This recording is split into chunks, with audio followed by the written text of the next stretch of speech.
Hey everyone, how's it going? It's Sixpot from Fortnite eSport on Twitter. Today I'll be bringing you another edition of our Fortnite Midweek update. This past weekend, tens of thousands of Fortnite players around the world got the chance to adjust to native resolution in Epic Games' most recent in-game tournament, the World Cup Warm-Up. The event, which had a total prize pool of $500,000 among all regions, had many familiar faces that finished in the top 25 in the past 3 Epic Games sponsored duo tournaments, including the most recent World Cup warm-up. The South American region had the most players that finished in the top 25 in the World Cup warm-up, Lux Cup, and Scallywag Cups over the past couple weeks.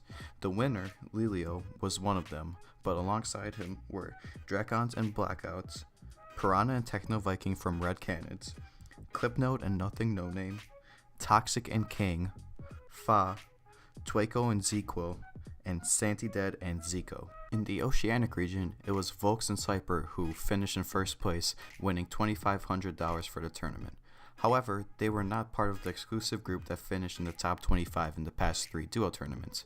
These players were Skyla, Goobas, Minkin and Rel, Jake the Bender and Link, Zarby and Trapped, and the X2 twins.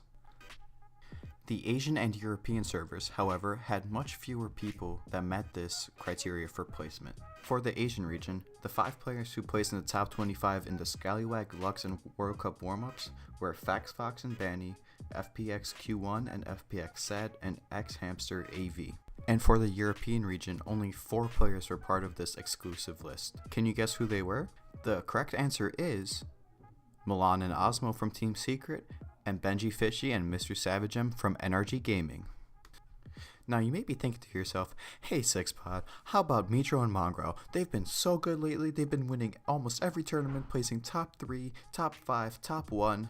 Well, in the Scallywag Cup, the 2 players weren't a duo yet, so Mitr0 was partners with Kuna and finished 68th, while Mongraal, who was partners with Dementos, finished 38th. And finally, the North American region itself has had a string of dominance by a few top duos. Aspect and Animal from Sentinels Gaming have been pretty much dominating whatever region they've been playing on in the past couple weeks.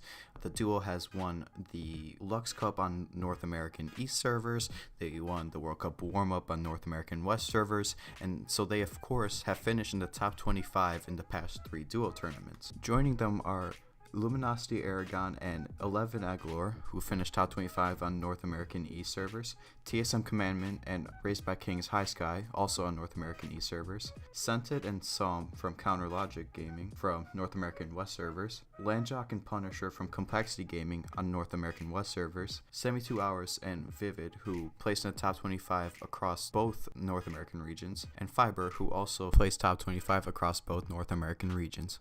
Now let's move on to a recap of some roster moves. On April 4th, Tempo Storm signed Brush and Sizzlucky to their Fortnite competitive roster. Previous to the signings, Sikyros was the only player left on Tempo Storm's roster, as Pain, Winter, and Vape Jesus all left earlier in 2018. On April 7th, KiwiFace and Creo joined Lazarus Esports. The 2 players have been practicing as a duo for the World Cup and have decided to take their combined talents to an esports organization where they can be rostered together. Both players were formerly rostered by Armada Esports, but never at the same time. This marks Creo's first signing since he was let go by Luminosity Gaming after a scandal arose where he supposedly scammed a younger Fortnite player. On April 9th, FlyQuest Gaming announced the signing of Frat, Kearney, Edgy, and Falter to their competitive roster. These were the organization's first signings since November of 2018 and the first roster transaction since Tinny decided to leave FlyQuest Gaming in March. Now, there have been some rumors about where players will sign and what organizations will sign players in the upcoming few days or weeks. On April 6th, Vorwin and Martos from the European scene both announced they have been signed to organizations, but there have been no official announcements made as to who they have signed. Also, on April 8th, Steve Arhanset, the co-CEO and owner of Team Liquid, has announced that they have signed more players, though it is all still speculation as to what players were signed and even what region they were from. European competitive player Phoenix commented on one of our tweets and said that he believes that it will be from the North American region and that the players most likely to be signed are Riverson and Gunfly.